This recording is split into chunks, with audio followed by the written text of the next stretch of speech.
Hi, and welcome to this week's edition of In Focus on Whitewater Community Television's WGTV Channel 11. I'm Eric, Executive Director. Thank you very much for joining us for this conversation. Hopefully you'll find some of this interesting and maybe an organization that you might want to join, help out, be a part of. We are going to have a conversation with Lorin Williams and Debbie Carter from the local NAACP chapter branch 3066. Thank you both for being here. Appreciate it. Thanks for having us. The last time we had a chance to speak to the NAACP, we were speaking to your father. Are you all just kind of passing this through generations, or how have you stepped into the president's role? I was a member of the NAACP when my father, Tom, was the president for a few years, back counting, I think, 2016 and onward. When he departed around 2019, 2020, I kind of stepped into that role and have been doing it ever since. And I'm trying to sort of revitalize the chapter after a few years of less activity. Let's talk a little bit about the two of you. Debbie, just a little bit of background. Are you native to Richmond, Wayne County? Talk a little bit about what brought you here. All right. Well, I feel like I'm a native. I've been here for over 40 years. Moved here originally to work and build a plant for Hill's Pet Nutrition and work for Blue Buffalo, and actually retired from another pet food plant. So pet food's been my life. Okay. My husband is a native here, born and raised, and we have two sons that have gone through the Richmond Community Schools. Nice. No, I know you're from here, but provide a little bit of background for us, for folks who don't know you. I'm a Richmond native. Went through Richmond Community Schools, went to IU, got my degree in journalism, came back home. For the past 16 years, I was working at Reed Health, and I just left there in June to pursue some other opportunities, and I've been the president of the branch for a few years now. Also doing some podcast work and that type thing? Yeah, I have a podcast I do with my cousin that comes out every other Wednesday about film and television, and also serve as sort of like a de facto TV editor for a publication as well in entertainment. Okay. I mentioned the NAACP branch 3066. Provide, if you would, just a little bit of history for folks who don't know the history of this particular branch of the NAACP. Oh, sure. So NAACP, if you don't know, it stands for the National Association of the Advancement of Colored People. It's the oldest civil rights organization in the country, and it was founded back in 1909. And as far as Richmond and Indiana particularly, I know growing up, I remember the NAACP being a very active organization. Through my youth and teen years, I remember attending their annual MLK breakfasts and volunteering then as a waiter, because my dad was involved, and just being around the leaders and things of that nature. And throughout the years, those leaders have passed on, and throughout the generations, new leaders have had to step up to continue that, and that's what we're hoping to do. You mentioned in your beginning that you're trying to help revitalize the organization. I know from conversation that has been a term that really has been used for a number of years. It's been an organization with some starts and some stops. Talk about what it is that you all are trying to do in terms of that revitalization. What do you need? And how can people be a part of you once they hear a little bit about it? Right. Well, right now we are just trying to get the word out that we're still here.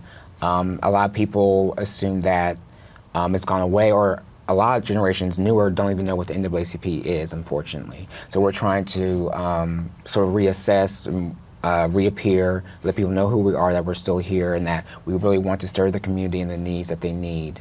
As far as civil rights, we advocate for all civil rights. So across the board, not just African Americans, but all people, given that that's something we find very important. And there's particular committees we have that focus on different aspects of life in the community. And Deb will review some of those later on, but we just want to make sure that people know that we're here, that we're a resource to come to when they need assistance. We're a voice for those that may not be heard, and we're an advocacy group for those that need the support. Another part of that revitalization is actually building membership. Rebuilding membership. We have a lot of former members who may not be active. We want them to know that, we want you to come back aboard and be a part of what we're trying to do in this community, and reaching out to new members, especially younger people. Like Lorin was saying, we need to put the word out and let our younger folks know that what we're about, how it can be a benefit to them, and how we need to work in collaboration. I grew up hearing about the NAACP where I grew up. I didn't grow up here like you. I'm a transplant. You've been here longer than me, though. But the conversation about it does seem to have waned, even nationally, through the years. Yes. Talk a little bit about, from both of your perspectives, when you first heard about it, how you first heard about the organization, and where the disconnect, particularly between maybe folks a little bit older like me and folks your age are. Yeah, I think growing up you would hear about the NAACP mainly as sort of like a historic artifact, something that was very active when the country was going through, the civil rights unrest of the 50s and 60s. So it was more of sort of like a thing to bring up during Black History Month and reflect on, the progress we've made. So I think a lot of people, unfortunately, became comfortable thinking that it wasn't very necessary. I remember it being active in the 90s just on TV, seeing the president then being very active and stuff like that, but I was too young to sort of grasp it fully. And I think as we've gone on, we've become more just acclimated to thinking that the issues of the past have settled. We had a Black president, racism was over and whatnot.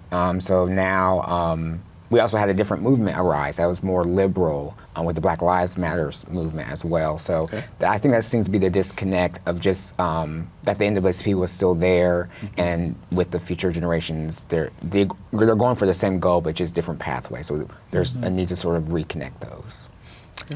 Yes, You've got a slightly different perspective on it. Yeah, I'm it's sure. not too different, but I've been aware of the NAACP probably since I was in high school. So it's been many years ago, and was a card-carrying member for a long time. But as far as becoming really active and working with the group, it's probably just been within the last 3 years or so. But like Lorin, I think that the reason you're seeing the interest wane or the focus on it wane is that we really thought that we had arrived. That things were going good, racism was over with, all the things that he said. But I think that what we want to stress is that we need to work together to make sure that we maintain those advances that we made, because I can see us moving backwards in a lot of ways. So what do we do? How do we work together for all unrepresented people, all people, to make sure that equity, inclusion, and those types of things are still in the forefront? You're watching In Focus on Whitewater Community Television's WGTV Channel 11. We're speaking with Lorin Williams and Debbie Carter from the Richmond branch of the NAACP, number 3066. You mentioned committee structures, and I'm sure that's one of the things that the listening audience would be interested in. How is this organization structured and broken out? Obviously, there's a president, vice president, but beyond that, how do you all do your work?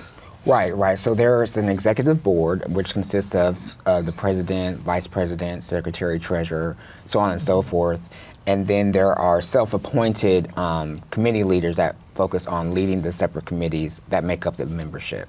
So we have various committees focusing on education, environmental racism, political action, membership. We want a committee that's focused on the youth, as well as health, and then economic development. Those are some of the committees that we have that we're striving to revitalize to help the community. Talk about pluses, minuses for you. We're very early in the year. Talk about what 2024 was like. Did it help bring you some momentum as you head into this year? What kind of activities were you all involved in? Sure. With 2024, it was mainly sort of like you said, sort of getting back on our feet. And we held a membership rally last February to sort of make our reappearance in the community, had people attend lunch and people that were interested. And then throughout the year, we try to get, we acquaint ourselves with the state conference, so the state NAACP. We attended some meetings, quarterly meetings in the state conference, just to get some different ideas and resources that we would need for this year. And we have a list of goals we were trying to strive for 2025, which Debbie can go through. Okay. Let's start with one of them. There's an education committee. Talk about what that committee's general focus is, and then where you all hope you go and what your goals are for 2025. Okay. The Education Committee has been very active over the last couple years, actually, working with RCS administrators, teachers, community members, parents. And the focus there is to make sure that we're focusing on working with our youth and our educators as well, and our policies in line with what we need to include equity and inclusion and things of that nature. And just on, growing your own, for example, bringing new teachers in, maintaining the teaching staff that we have. We'd like the educator staff to match the demographics of our children in our school, and that means we need more teachers of color. So we're also focusing on policy. We've been actively working with the school board. One of the things that we really rallied behind was the need to have an equity policy in place for Richmond Community Schools. That didn't go quite as planned, but when I say that, we did not actually install an equity policy, but what we did get the agreement with our school administrator is that we want to go through all the policies and make sure that inclusion, equity, things of that nature are represented in policy and programming that take part at Richmond Community Schools. When you say equity and inclusion, talk about what you mean, because there are, depending on who you talk to, Yes. you Right. throw those terms out there and the response is different. So when the NAACP mentions equity and inclusion in local schools, give us an idea of what you're looking at, what you think doesn't exist that you're hoping will exist. Okay. Well, I'm going to give you an example of examples. When we say equity, we don't just mean for African Americans. We're talking about all underrepresented, where it's an economic need, whether there's a handicapped person, whether it is a person of color, English first, and those types of things, but just making sure all the programs for example, we want to make sure that, even gender, that women's sports are supported as highly as men's sports. That's a good example. Some of that is policy, some of that is just making sure that our programs represent equity. Okay. As you look at where DEI, diversity, equity, and inclusion, what is being done to that terminology nationally, even on a state level. Right. The new governor just signed an executive order, I think, changing DEI to MEI or something along those lines. Yes. So, talk about how you work within what is becoming the current system as you look at that inclusion, that equity and the inclusion piece. Yeah, I'm a part, and several of us on the NAACP are a part of what's called the Racial Equity Coalition. And that name itself says that we're only focusing on race. So we're talking about rebranding to make sure that when you talk about inclusion and equity, that people just don't see race, that they see all the underrepresented folks. So you're right, there is a bit of momentum that might be lost because of the attack on DEI and those words becoming, buzzwords. So what do? We want to make sure that we reach our goals, but make it designed so that all people that they can know that they can be impacted and know that there's a benefit. Okay. Another goal for the coming year that you all mentioned, building a Black business directory. This is a partnership, I believe. Talk a little bit about how this came about, how the partnership came about, and why you all feel it's important to have this particular directory. Right, so I think this was an idea originally with the NAACP, and we collaborated with the Black Legacy Project to sort of build a Black business directory for Richmond and Greater Wayne County, just to display the entrepreneurs in the community that are having a positive impact on not just the Black community, but the whole community. So eventually we want a directory where all people can go to find Black businesses in the area so they can be patrons of their businesses and support those businesses and support the community as a larger whole. There's always talk about local businesses. Sometimes the businesses owned by people of color, maybe even women, don't get as much marketing, advertising awareness as some Absolutely. others. Yes, definitely the purpose is to make sure we're highlighting our businesses of color and making sure that we provide opportunities for them to grow economically.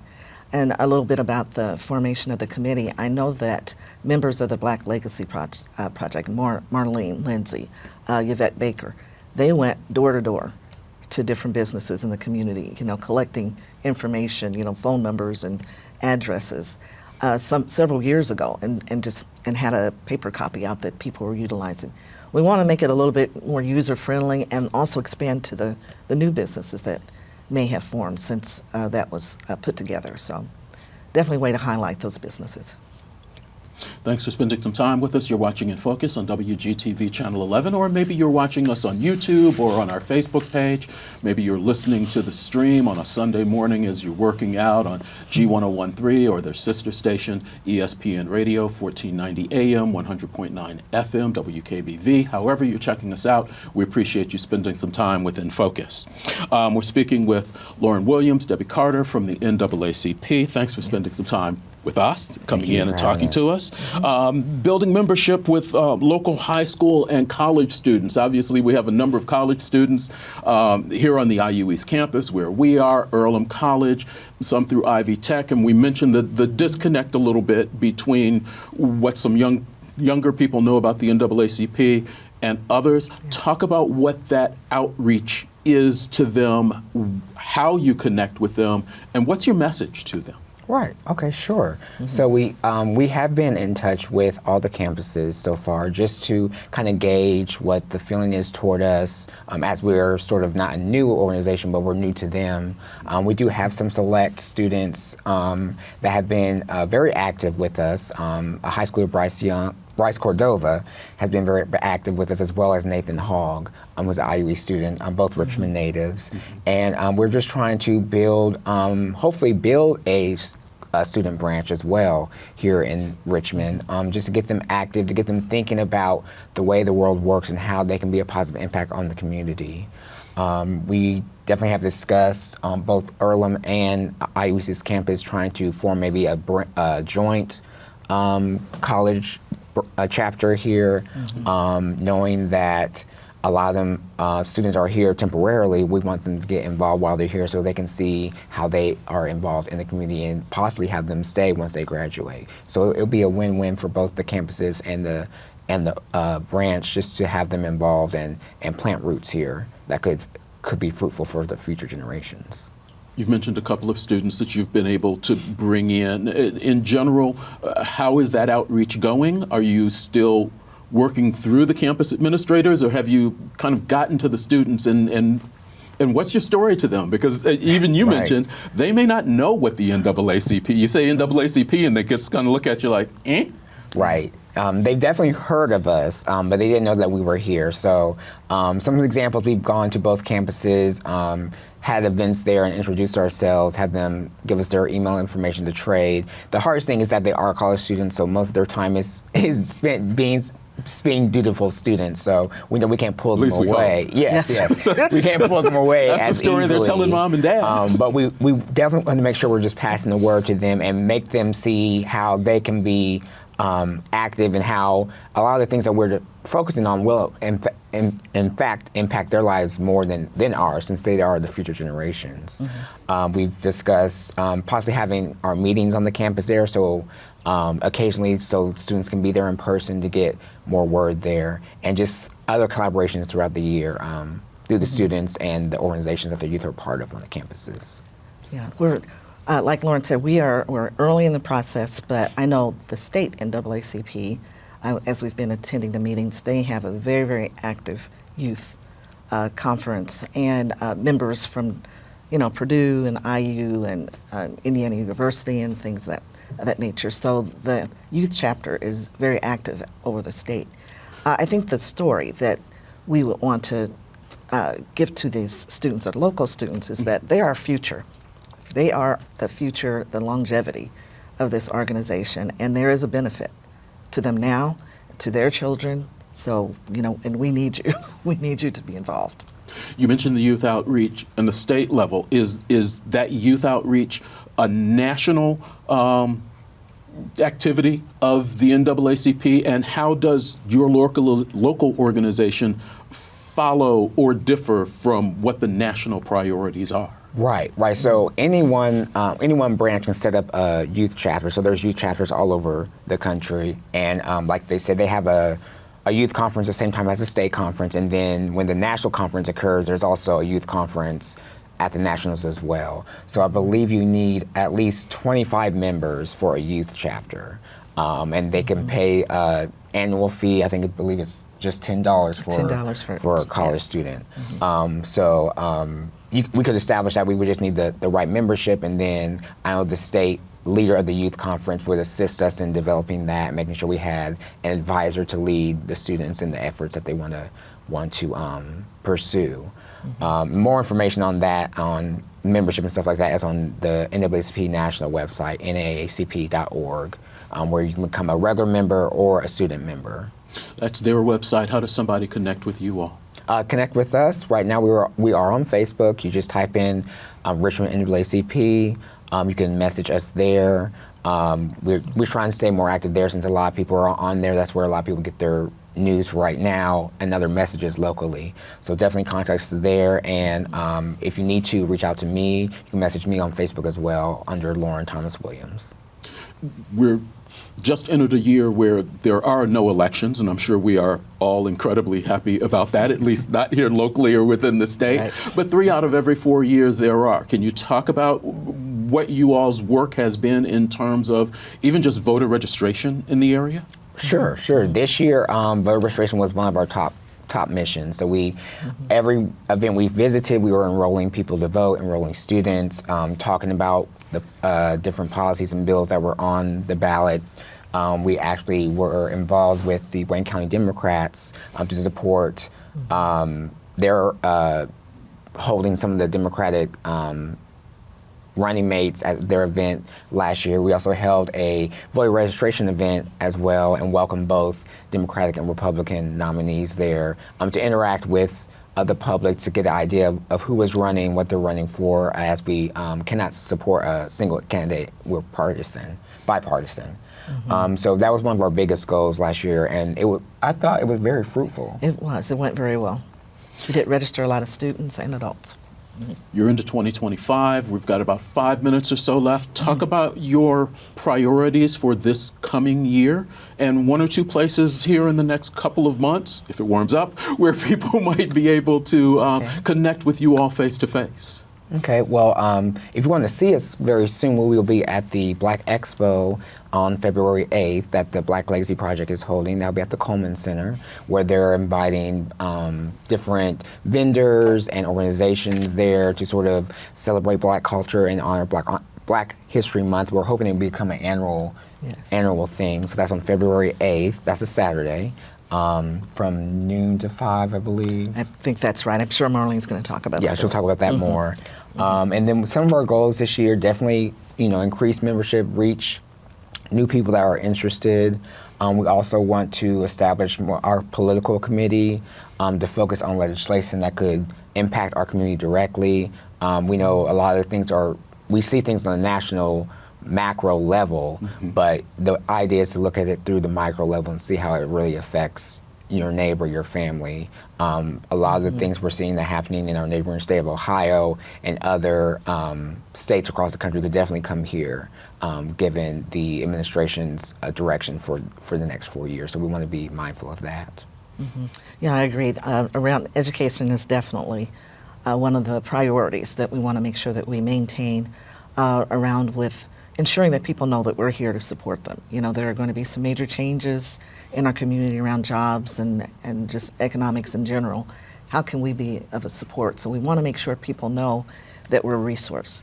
We're going to be working in collaboration with some other organizations to make sure that we have those resources and that outreach. So that's going to be important. Around the political part of it, Lorin mentioned already some of the legislation. Something we're actively working on in Indiana and national is making sure that we all understand the impact of the House Bill 1136 that's currently being proposed, and this is one to dissolve public schools in Indianapolis, Gary, and some other surrounding communities in Indiana, and what that impact is, and how it might be an impact for other schools. We're talking about 68 different schools now, but that could be Richmond next. That could be Newcastle or Liberty. So we want to make sure that we keep all of that information and our folks informed, our community informed. We've got about a minute and a half or so left. Is there anything that you want to make sure the audience knows about the organization, where you all are going, what you all are doing that I haven't asked you about? Sure. We have monthly meetings every second Tuesday of the month. We typically meet in person at Morris and Reed's Library, but during these cold months, we will be meeting remotely, so that link will be on our Facebook page. You can find other information about our meetings as well on our Facebook page. We're hoping in the warmer months to start meeting different places around the community so more people can be involved. We're thinking about our local churches, our local schools, other nonprofit organizations. So we're opening up the door to collaborate with them in hosting us and getting more involved. Mm-hmm.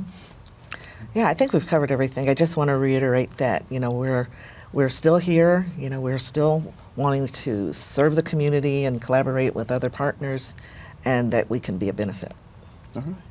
Lorin Williams, Debbie Carter from the NAACP Richmond Branch 3066. You can find them on Facebook. Thank you. Appreciate so much. your time. Thank you so much for having us. Glad to do it. Good, appreciate it. We'll be back with more In Focus in just a moment.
IU East provides its students the opportunity to earn a prestigious IU degree that is respected throughout Indiana, the nation, and the world with an affordable cost. As part of the Indiana University system, IU East provides all the services and opportunities of a large university combined with the advantages and atmosphere of a small college. As one of the top 10 best colleges in Indiana, IU East is the region's leader in baccalaureate and master's degree programs, offering over 60 academic programs. IU East also competes in one of the top conferences in the NAIA with 17 athletic teams. As Red Wolves, we care about each other. Being a student-centered university, our students have the opportunity to impact not only this university, but the community that surrounds us all. Become a Red Wolf today, while we bring on tomorrow.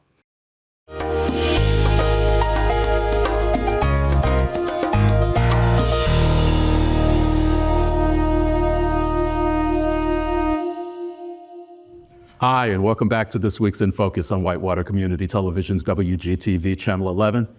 Yeah, I know, I changed clothes in between commercial breaks. Actually, I spoke to my first guest, the NAACP, on a different day, and for this one, we are obviously not in the studio anymore, and I had to don just a little bit of red because we're talking about some Indiana University East sports, and I don't get to talk sports a lot on this show. One of the last times we had a chance to talk IU East sports was probably close to 3 years ago. We talked to Kyle, who was SID and assistant athletic director, and Travis Lang, who was the voice of the Red Wolves at the time. This time we have the big guy. We don't get him very often at all. Joe Griffin, who is athletic director of Indiana University East Red Wolf Sports, and also in his first or second year. I finished up last year a little bit with men's basketball. I just took it over full time this year. Okay, so you're not going to throw that back to somebody. You're going to hang on to that one for a while. For a little bit, just for a little bit, not long term, but at least a little bit. But just to get a little stabilized, that I get going back. We've had a lot of turnover with Tiffany leaving, getting a nice position, and then Alexa coming in and having a baby and everything. So there was a little bit of a gap there that needed to be filled, and I filled that gap. So Joe Griffin, athletic director, Indiana University East Sports, and Bruno Amorim the Silva. How close am I? Great, you did great. Okay, Yep. Coach Bruno is what we're going to go with from here, who is the coach of the newest sport here at Indiana University East, and we'll talk about that, some men's volleyball coming. But let's start with Joe. Let's start with you. A little bit of background on you, background in sports, and what brought you to Indiana University East? well, this is my 38th year in collegiate athletics, and I've coached anywhere from women's volleyball, actually, a little bit. Wasn't great at it, but I did it for a while, to men and women's basketball. I've done men and women's golf, and I've done men's soccer in the past. But I've done a lot of sports, a lot of things. Have not coached too much full-time for a while, so it's been a little bit to get back into it. Really enjoying it, really enjoying young ladies on the team. My wife is from the area, and we wanted to get back somewhere on the East Coast, coming from the West Coast. I've been all over the country in my journeys, and it happened to open up at IU East, and applied for the job and got it. So basically, my wife grew up right across the line in Ohio, so was coming back home, help with the family farm, that type of thing. So it's been a really good transition for us. Raised our youngest one here. The other ones were kind of gone by then, by the time we moved back. But it's been great, and IU East and Richmond is a great community to be in. Talk a little bit about what the growth in athletics has been like during your time here, because I remember when there were 4 or 5 sports or so on here. There was women's volleyball, there was men's basketball, there wasn't even a women's basketball team. The men's volleyball that's opening up this spring is your 17th? How many sports do you have now? It's our 17th sport. Since I came in, there's been 2 growths. The first one is just in the number of sports. Okay. And also the other one is just basically how serious are we going to take it. We had some sports before, but there wasn't a lot into it as far as scholarship money or expectations. So I really wanted to raise that up. Okay.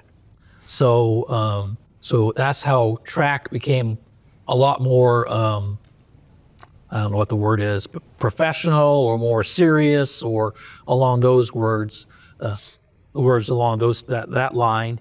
And then we started soccer, both men and women's soccer. Women's basketball came in right when I first came in. That was already kind of started, but I've had Tiffany Selhorst came and did a great job for us, had a lot of success. And then we just kind of broadened it out a little bit at a time, and esports was the last one. Took us a little while to get that going, but that's been very good for campus, I think. In fact, that's one of the main reasons you'd want esports or the campus activity. And then we talked about something in the spring, and baseball and softball, we're not ready for that yet. Okay. We'll see if that's ever going to come down the road. But there are those teams within the conference, correct? Yes. In fact, within IU, there are some of those teams that host that. But facilities is always something we look at, and that's pretty tough for us. But anyway, we had a gym. We had a spring open for any kind of indoor sport, and we talked about men's volleyball, and we jumped with it, and we happen to have a pretty good coach right around here, so everything worked out for us to bring Bruno on, just be the first coach for our men's volleyball program. Bruno, great way to turn toward you. Talk a little bit about your background. Introduce yourself to our audience. Awesome. My name is Bruno Amorim da Silva. I'm from Brazil, São Paulo. I started playing volleyball on a professional level when I was 16 years old. Played in 14 different super leagues around the world in different countries. I met my wife in Switzerland playing volleyball as well. She's from the area, Centerville, and that's how I came out here. Talk about what your involvement is beyond just Indiana University East sports, because you're still involved outside of the campus. Correct. I still do play volleyball professionally whenever the opportunity presents. Most of the time, summertime, the professional beach tour in the States. Coach Centerville High School for about 3 years as well. So whatever there's an opportunity for me to help grow this sport that gave me so much throughout the years, I'm there. Talk a little bit about what it's like to start a men's college sport in a state where there, I don't think, are a lot of men's volleyball teams to recruit from. Correct. Yeah, the men's volleyball is growing in this area. Finally, we are a little bit behind on that process, but it's a blessing. It's a blessing. I felt like it was at the right time and the right moment for me to kind of slow down my playing career to start coaching, and no better place to start. Talk a little bit about the team that you've been able to assemble. I think a number of them are from the Indianapolis area. Correct. Most of the players we have is from Indiana, right? And that's one of those things that I chose to do. It's a sport that, have gave me everything, and I see basketball, football, baseball, hockey here in the States being very popular, but not men's volleyball. Mm-hmm. The area I grew up in Brazil, there was not a lot of volleyball either, and somebody gave me that opportunity, and I want us to grow the sport in our state. I want to represent our state, our town, our school best way we can in the national scenario. This is a sport that people are familiar with in terms of the women's game. Can you talk to us about how the men's and women's game is different, if it is? The height of the net, obviously, it's higher. The concept of the game is still the same. It's just the power, the speed, the physicality. It's amazing. People that never had the chance to watch men's volleyball this close is gonna get excited. We've watched it, the Olympics, particularly beach volleyball, as you mentioned. What's the difference between playing in sand and playing on a court like your guys are going to be here? The environment, the weather is a huge F factor on the sand.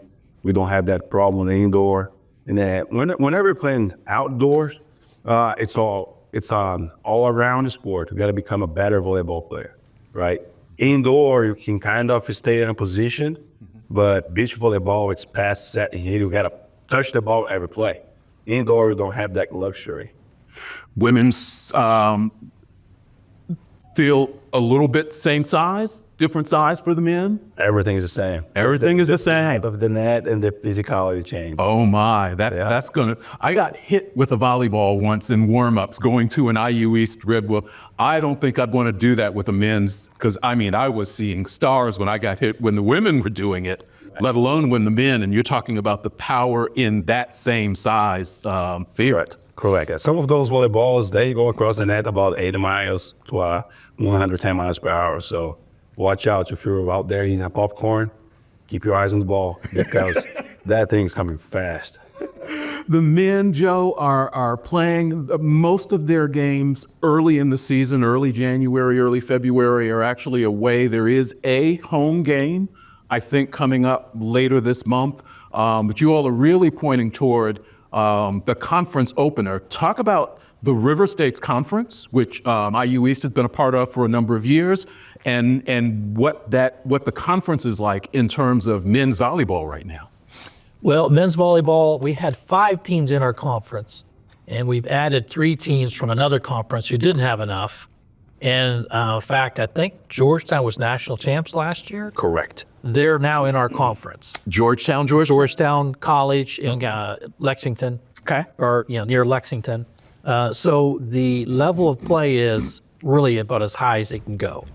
So we are in a very tough conference to start right off, but watching the men play and practice and everything, it is pretty amazing how hard they hit the ball. There's not a lot of giving, back and forth. That's usually maybe a couple times, 3 times.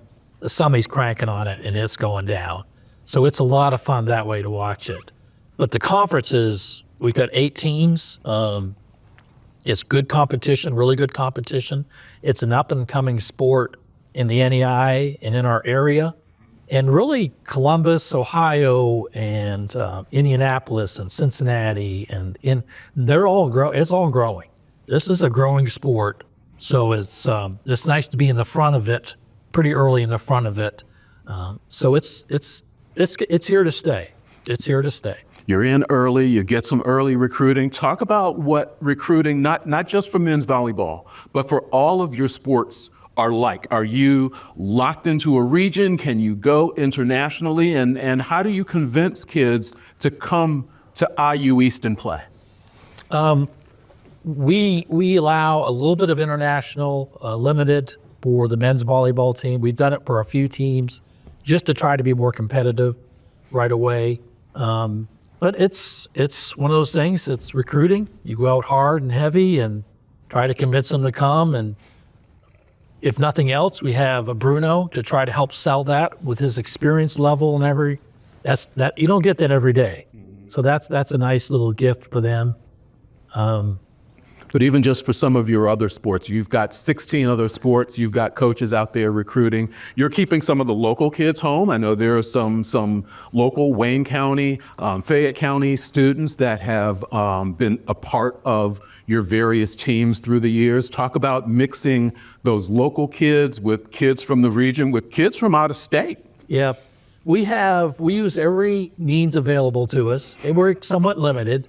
We're a state university, so we just can't go everywhere, but we have Indiana, Ohio specifically, but then Michigan and Illinois and a few other Western teams we hit to try to, because of the cost, trying to keep the cost down as much as possible. It's a busy work. Everybody's after the same kids, so it's just really hard. So a little bit of salesmanship. The IU brand is a great brand. It's a great selling point for us to help with the athletes.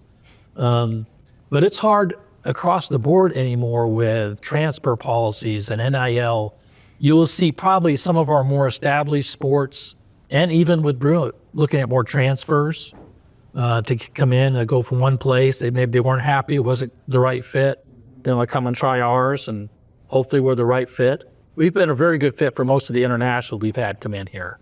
They come in and they don't seem to, they like it, so they stay. Okay. But the world of intercollegiate athletics with NIL and transport portal and everything else, the mentality is totally different now than it was even 5 years ago. We've heard a lot about that on the Division I. Obviously, you can't watch a Division I game without hearing about NIL, transfer portal. Has that carried through Division II, Division III, and into the NAIA? And what's the difference between NCAA and NAIA? The NCAA, especially Division I and some of Division II, they have a lot of money. They're giving out a lot of money, and we don't have that. Most NAIA teams, I think the average NIL deal for NAIA a couple years ago was $500. So that's pretty small potatoes compared to what some of the bigger ones. Sure. But it's going to change the landscape of intercollegiate athletics. I think at some point I wouldn't be surprised if the Division I's, the Big Four, the Power Four kind of goes off on their own on a couple sports. I would not be surprised to see that. There's just so much money involved. We're still down here at this level. We're still pretty much, it's not totally based on money as much. Now, saying that, money is harder to come by. That's what helps with being a state university. Okay. But we do limit where we go, how far out we go to recruit. Some sports can go a little further. Some sports don't. The funding is all that way. But it really comes down to our coaches. If you're in it for the money, coaches at our level, you're not staying long. So there's a lot more to it. Bruno's laughing. Yeah. Are you looking for a new men's volleyball coach? You don't get rich coaching too much at our level. So, but it's the relationships with a chance to impact student athletes and the athletes. That is probably the main factor. Most of our coaches are doing what they do. Bruno, talk about what it's like building that relationship with a high school student, building a relationship with their parents, because that's also part of it. Right. Talking to them, getting them to trust that you are going to watch out for their young man in this case, and get him to what they're hoping, which is an IU degree, which is what they'll walk across the stage with people. Right. For me my relationship with the players, I'm still a volleyball player when I'm not here at IU's coaching. So I try to approach them the same way that my mentors, previous players, guide them through that process, right? I raise my voice here and there, but most part of the time it's just getting closer to them and say, hey, this is not the route you want to go. You got to focus on the student. You're here first to be a student. Not to play volleyball. It's just a conversation. I'm a people's person, living all over the place. It did help me be more open to suggestions and, to different voices and approaches. What's the most fun part of the game for you? I'm curious. Fun part of the game? What's the most fun part of the game for you? Because you've played a long time. You're coaching now on the professional level as well as here on the college level. What do you enjoy? The process. What do you mean? Well, that we wake up 4:50 a.m. every morning to come to train. Ooh. And at the beginning, the players were a little bit, scared. I would say scared. I'm like, 4:15 in the morning, finally, and jumping. Like, no. We're going to go through a process where we're going to get our body ready for that, used to being up that early and whatnot. Then, after 3 months, we're going to sit down and have a conversation, see if the route you still want to go. I did ask them if they would like to practice early in the day. They're like, no, we like the 5 a.m. better. Some of their girlfriends who are like 200 miles away, they wake up at the same time. A couple of parents of some of night players, they waking up early to get a workout in, so it's fun. It has been really cool to see those players enjoying the process and struggling together, having fun together, Because you're bringing in some players, obviously, who have not played together, didn't know each other, and you're trying to bring them into a new sport. What's the kind of culture you're trying to build, not only in your program, and then can you mention that for IU East as a whole? I want people to be comfortable on their own skin, right? And being an athlete, right, and learning that discipline throughout the process, I think helps. Being comfortable where you are, with your limitations and your ceiling, how high you can go and whatnot. We try to keep everything simple, and I try to be as honest as possible with them, and have worked so far. We have a great AD that supports our cause. He supports our idea. My wife, Kim McConaughey from the women's volleyball, also have a huge impact on what we're trying to create. I think all I have done, me being here, is good, right? But having Joe, Kim, and most of the people around us is going to make us great. And it's not about winning or losing. If most of the players that they are here, right? If all of them graduate, and the goal is for them to be successful, regardless of volleyball. Some of them, they're not going to play for the rest of their lives, or be able to make a living playing the sport they love. It's just about the process and help them have a good time and be there for them when they're not doing well, and learn. And you hear that a lot, particularly you're watching some of the Division I schools, and you see the NCAA commercial. Most of our students are not going to go on to be professional. At this level, there's probably even a smaller percentage that will go on to be professional. So talk about what the athletic department here at IU East is like, how you all are able to help these students move, grow, understand whatever is on the other side of this, and the culture that you've tried to build as an AD for the IU East Athletics program. Well, you're right. There's very few at our level go professional. Well, we've had a couple. A couple still are playing basketball overseas and doing quite well, men's basketball. Most of our athletes aren't looking to go professional. There's a few of them think they maybe want to, but most of them aren't. But what we're building here is the things you learn in the classroom. I like to say our athlete teams are in the classroom when they're playing a sport. And I get that from an Ivy League school. So we want to teach some of those other things, team building, being part of something bigger than yourself, working hard, being a good winner and being a good loser, because you don't always win all your games. Kids get hurt, sometimes season-ending, sometimes career-ending injuries. Help them through those processes. The other thing is that we try to do here, all my teams, I try to have them do community service. I've gotten in trouble because we really don't talk about it much, because I think it's something we should be doing all the time anyway. And we do. We spend hundreds and thousands of hours volunteering throughout Wayne County and the area, just helping other people.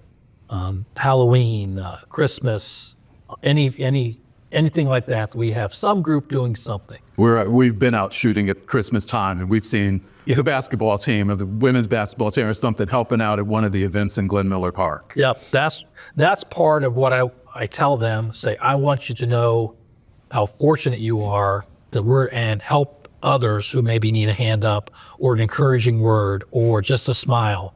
Sometimes can make a big difference in people's lives.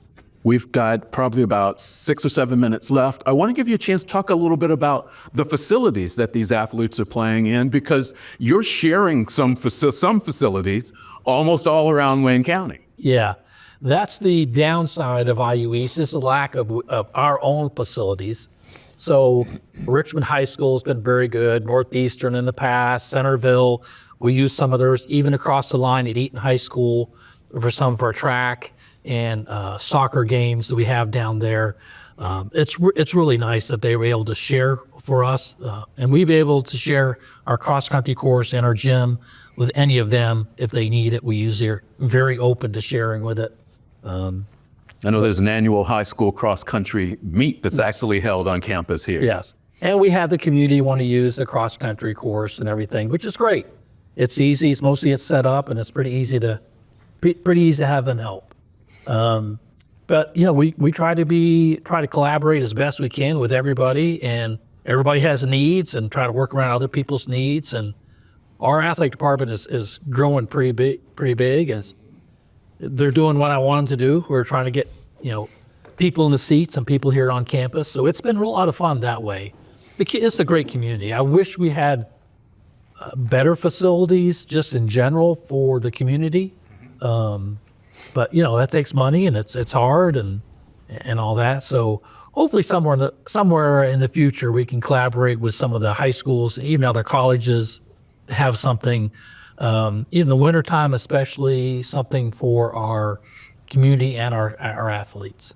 But you're expecting a nice crowd, hopefully, for the opening conference match, February 21st, 6 p.m., I believe is the time. Talk a little bit about what you all are hoping to see for that first conference home meet.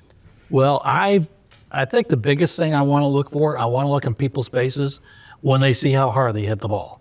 It is pretty amazing. So I walk in, I see them at practice. They practice just before me every morning. So sometimes I go in and watch, and it's like some of those guys are so athletic. It's fun to watch. And a good bunch of guys. They're getting along, which is all part of it, part of the learning process. And Bruno's doing a good job leading that. We expect it to be a lot of fun, and I think eye-opening for the community. Bruno, talk about what you're hoping to see. It's a conference match. Obviously, you've seen the excitement with your wife and the women's team. What are you hoping to bring, and what do you want to see that first night? I'm hoping to bring a lot of noise. I'm hoping to build and to get the exposure for the athletic department for those young players. It's gonna be fun. I can't wait to experience that from the sideline. Just coaching and playing with them from the sideline. Help as much as I can. But I'm just excited to see people's face in the stands. What kind of coach are you? Are you one that kind of stalks the sidelines a little bit? Are you pretty reserved, laid back, watching? What are you like? I'm gonna put a counter on you. You know that, don't you? I am a coach that if I see a bad play happen, I'm cracking up. Cracking up. My players know that, right? So I have fun playing volleyball. It's hard to do something that you love, with a mean face. So there are times they're gonna, hear my voice a little bit deeper, you know. But most of the time, I'm playing with them. You know, I'm calling a play here, the ball's in the air, I call a different play. You know, sometimes works, sometimes doesn't work. You just laugh a little bit and move on. Volleyball is a game of action and reaction. We won't be able to get it right every time. You know, and the focus is always to put all your energy to the next play, regardless who got the point, regardless if it was a good play or a bad play. You got to move forward and go with, you know, with our trust and our practice. Cool. We've got 2 minutes left to go. Obviously, you want people in the seats. If they want to connect with the IU East Red Wolves, any of the sports, how do they do that? Oh, they can go online if they want to contribute financially. That is always great. They want to come out to a game, just come out to a game. This could be a $7, you know, pretty cheap ticket for the fans. Probably kids come free. We love to have the place full of kids, because that's how you grow love for a sport. Is they see it as a young age, you go, I want to do that. But they can come out, they can contact our main switchboard, but contact us through email. But just come on out. I think just show up, and hopefully the gym, we can hold almost 700. So we would love to have 700 in there. That would be exciting. All right. Should be nice. Coach Bruno, Joe Griffin, thank you all for the time. Greatly appreciate it. If you want to check out what's happening with the IU East Red Wolves on any of their team sports, go to iueastredwolves.com. The game on the February 21st. Hopefully you will be here checking out the game in Lingle Court on the IU East campus. If you can't get there, you'll be able to tune in and watch the game live on WETV Channel 20. That's going to wrap up this week's edition of In Focus on Whitewater Community Television's WGTV Channel 11. If you missed any of this program, there'll be a replay tonight at 10:30, tomorrow night at 8, Saturday 8 a.m. and 9 p.m., Sunday 8 a.m. and 1 p.m. The audio of the program can be heard Sunday morning at 6 a.m. on, oh, they'll love this, ESPN Radio, 1490 AM, 100.9 FM, WKBV, and their sister station, G1013. Thank you for watching this week's In Focus. Join me again next week on next Thursday night. As always, I wish you well.